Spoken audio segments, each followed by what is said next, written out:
Hi everyone, welcome to the Trumpet of the Swan, Read Aloud with Miss Beale. Today we are going to start with Chapter 7, School Days. A few days after the swans arrived at their winter home on the Red Rock Lakes, Louis had an idea. He decided that since he was unable to use his voice, he should learn to read and write. If I'm defective in one respect, he said to himself, I should try and develop myself along other lines. I will learn to read and write. Then I will hang a small slate around my neck and carry a chalk pencil. In that way, I will be able to communicate with anybody who can read. Louis liked company, and he already had many friends on the lakes. The place was a refuge for water birds, swans, geese, ducks, and other waterfowl. They lived there because it was a safe place and because the water stayed warm even in the coldest winter weather. Louis had greatly admired for his ability as a swimmer. He liked to compete with other cygnettes to see who could swim underwater the greatest distance and stay down the longest. When Louis had fully made up his mind about learning to read and write, he decided to visit Sam Beaver and get help from him. Perhaps, thought Louis, Sam will let me go to school with him, and the teacher will show me how to write. The idea excited him. He wondered whether a young swan would be accepted in a classroom of children. He wondered whether it was hard to learn to read. Most of all, he wondered whether he could find Sam. Montana is a big state, and he wasn't even sure Sam lived in Montana, but he hoped that he did. Next morning, when his parents were not looking, Louis took off into the air. He flew northeast. When he came to the Yellowstone River, he followed it to the sweet grass country. When he saw a town beneath him, he landed next to the schoolhouse and waited for the boys and girls to be let out. Louis looked at every boy, hoping to see Sam, but Sam wasn't there. Wrong town, wrong school, thought Louis. I'll try again. He flew off, found another town, and located the school, but all the boys and girls had gone home for the day. I'll just have to look around anyway, thought Louis. He didn't dare walk down the main street for fear somebody would shoot him. Instead, he took to the air and circled around, flying low and looking carefully at every boy in sight. After about 10 minutes, he saw a ranch house where a boy was splitting wood near the kitchen door. The boy had black hair. Louis glided down. I'm lucky, he thought. It's Sam. When Sam saw the swan, he laid down his axe and stood perfectly still. Louis walked up timidly, then reached down and untied Sam's shoelace. Hello, said Sam in a friendly voice. Louis tried to say go, but not a sound came from his throat. I know you, said Sam. You're the one that never said anything and used to pull my shoelaces. Louis nodded. I'm glad to see you, said Sam. What can I do for you? Louis just stared straight ahead. Are you hungry? Asked Sam. Louis shook his head. Thirsty? Louis shook his head. Do you want to stay overnight with us here at the ranch? Asked Sam. Louis nodded his head and jumped up and down. Okay, said Sam. We have plenty of room. It's just a question of getting my father's permission. Sam picked up his axe, laid a stick of wood on the chopping block, and split the stick neatly down the middle. He looked at Louis. There's something wrong with your voice, isn't there? He asked. Louis nodded, pumping his neck up and down hard. He knew Sam was his friend, although he didn't know that Sam had once saved his mother's life. In a few minutes, Mr. Beaver rode into the yard on a cow pony. He got off and tied his pony to a rail. What have you got there? He asked Sam. It's a young trumpeter swan, said Sam. He's only a few months old. Will you let me keep him a while? Well, said Mr. Beaver, I think it's against the law to hold one of these wild birds in captivity, but I'll phone the game warden and see what he says. If he says yes, you can keep him. Tell the warden the swan has something the matter with him, called Sam as his father started toward the house. What's wrong with him? Asked his father. He has a speech problem, replied Sam. Something's wrong with his throat. What are you talking about? Who ever heard of a swan with a speech problem? Well, said Sam, this is a trumpeter swan that can't trumpet. He's defective. He can't make a sound. Mr. Beaver looked at his son as though he didn't know whether to believe him or not. But he went into the house. In a few minutes, he came back. The warden says you can keep the young swan here for a while if you can help him. But sooner or later, the bird will have to go back to the Red Rock Lakes where he belongs. The warden said he wouldn't let just anybody have a young swan, but he'd let you have one because you understand about birds and he trusts you. That's quite a compliment, son. Mr. Beaver looked pleased. Sam looked happy. Louie was greatly relieved. After a while, everyone went in to supper in the kitchen of the ranch house. Mrs. Beaver allowed Louie to stand beside Sam's chair. They fed him some corn and some oats, which tasted good. When Sam was ready for bed, he wanted Louie to sleep in his room with him, but Mrs. Beaver said no. He'll mess up the room. He's no canary. He's enormous. Put the bird out in the barn. He can sleep in one of the empty stalls. The horses won't mind. Next morning, Sam took Louie to school with him. Sam rode his pony and Louie flew along. At the schoolhouse, the other children were amazed to see this great bird with his long neck, bright eyes, and big feet. Sam introduced him to the teacher of the first grade, Mrs. Hammerbotham, who was short and fat. Sam explained that Louie wanted to read and write because he was unable to make any sound with his throat. Mrs. Hammerbotham stared at Louie. Then she shook her head. No birds, she said. I've got enough trouble. Sam looked disappointed. Please, Mrs. Hammerbotham, he said. Please let him stand in your class and learn to read and write. Why does a bird need to read and write? Replied the teacher. Only people need to communicate with one another. That's not quite true, Mrs. Hammerbotham, said Sam. If you'll excuse me for saying so, I have watched birds and animals a great deal. All birds and animals talk to one another. They really have to in order to get along. Mothers have to talk to their young. Males have to talk to females, particularly in the spring of the year when they are in love. In love? Said Mrs. Hammerbotham, who seemed to perk up at this suggestion.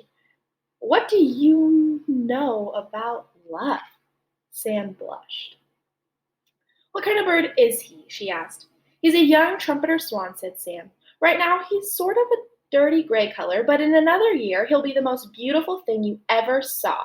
Pure white, black bill, black feet. He was hatched last spring in Canada and now lives in the Red Rock Lakes. But he can't say coho the way that other swans can, and this puts him in a terrible disadvantage. Why? Asked the teacher. Because it does, said Sam. If you wanted to say coho and couldn't make a single solitary sound, wouldn't you feel worried? I don't want to say coho, replied the teacher. I don't even know what it means. Anyway, this is all just foolishness, Sam. What makes you think a bird can learn to read and write? It's impossible. Give him a chance, pleaded Sam. He is well behaved and he's bright, and he's got this very serious speech defect. What's his name? I don't know, replied Sam. Well, said Mrs. Hammerbotham, if he's coming into my class, he's got to have a name. Maybe we can find out what it is. She looked at the bird. Is your name Joe? Louie shook his head. Jonathan? Louie shook his head. Donald? Louie shook his head again. Is your name Louie? Asked Mr. Hammerbotham. Louie nodded his head very hard and jumped up and down and flapped his wings. Great Caesar's ghost, cried the teacher. Look at those wings. Well, his name is Louie, that's for sure. All right, Louie, you may join into the class. Stand right here by the blackboard and don't mess up the room either. If you need to go outdoors for any reason, raise one wing. Louie nodded. The first graders cheered. They liked the look of the new pupil and were eager to see what he could do. Quiet, children, said Mrs. Hammerbotham sternly. We'll start with the letter A. She picked up a piece of chalk and made a big A on the blackboard. Now you try it, Louie. Louie grabbed a piece of chalk in his bill and drew a perfect A right under the one the teacher had drawn. You see, said Sam, he's an unusual bird. Well, said Mrs. Hammerbotham, A is easy. I'll give him something harder. She wrote cat on the board.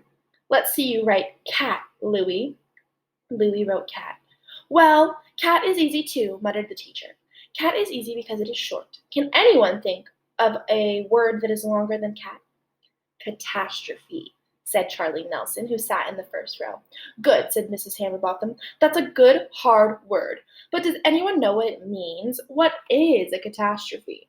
An earthquake, said one of the girls. Correct, replied the teacher. What else? War is a catastrophe, said Charlie Nelson. Correct, said Mrs. Hammerbotham. What else is? A very small, red-headed girl named Jenny raised her hand. Yes, Jenny, what is a catastrophe? In a very small, high voice, Jenny said, when you get ready to go on a picnic with your father and mother, and you make peanut butter sandwiches and jelly rolls and put them in a thermos with bananas and an apple and some raisin cookies and paper napkins and some bottles of pop and a few hard boiled eggs, and then you put the thermos in your car, and just as you are starting out, it begins to rain, and your parents say there is no point having a picnic in the rain. That's a catastrophe. Very good, Jenny, said Mrs. Hammerblossom. It isn't as bad as an earthquake, and it isn't as bad as war, but when a picnic is called on account of rain, it is a catastrophe for a child, I guess. Anyway, catastrophe is a good word. No bird can write that word, I'll bet. If I can teach a bird to write catastrophe, it'll be a big news all over the Sweetgrass country. I'll get my picture in Life magazine. I'll be famous. Thinking of all these things, she stepped to the blackboard and wrote catastrophe. Okay, Louis, let's see you write that. Louis picked up a fresh piece of chalk in his bill. He was scared. He took a good look at the word. A long word, he thought, is really no harder than a short one. I'll just copy one letter at a time, and pretty soon it'll be finished. Besides, my life is a catastrophe. It's a catastrophe to be without a voice. And then he began writing, catastrophe.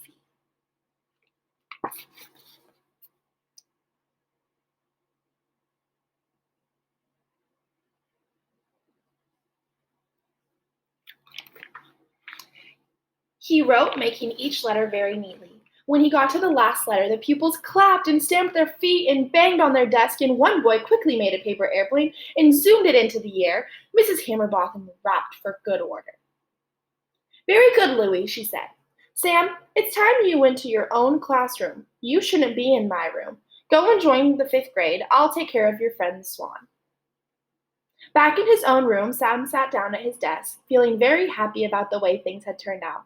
The 5th graders were having a lesson in arithmetic, and their teacher, Miss Annie Sung, greeted Sam with a question. Miss Sung was young and pretty. Sam, if a man can walk 3 miles in 1 hour, how many miles can he walk in 4 hours? It would depend on how tired he got after the first hour, replied Sam. The other pupils roared. Miss Sung rapped for order. Sam is quite right, she said. I never looked at the problem that way before. I always supposed the man could walk 12 miles in 4 hours, but Sam may be right. The man may not feel so spunky after the first hour. He may drag his feet. He may slow up. Albert Bigelow raised his hand. My father knew a man who tried to walk 12 miles, and he died of heart failure, said Albert. Goodness, said the teacher, I suppose that could happen too. Anything can happen in 4 hours, said Sam. A man might develop a blister on his heel, or he might find some berries growing along the road and stop to pick them. That would slow him up, even if he wasn't tired or didn't have a blister. It would indeed, agreed the teacher. Well, children, I think we have all learned a great deal about arithmetic this morning, thanks to Sam Beaver. And now here is a problem for one of the girls in the room. If you are feeding a baby from a bottle, and you give the baby 8 ounces of milk in 1 feeding, how many ounces of milk would the baby drink in 2 feedings? Linda Staples raised her hand. About 15 ounces, she said. Why is that, said Miss Sung. Why wouldn't the baby drink 16 ounces? Because he spills a little each time, said Linda. It runs out the corners of his mouth and gets on his mother's apron. By this time, the whole class was howling so loudly that the arithmetic lesson had to be abandoned. But everyone had learned how careful you have to be when dealing with figures. I hope you enjoyed that chapter. The next chapter is called Love, Chapter 8, but I have to rush off because I'm about to join our Zoom meeting. Bye, you guys.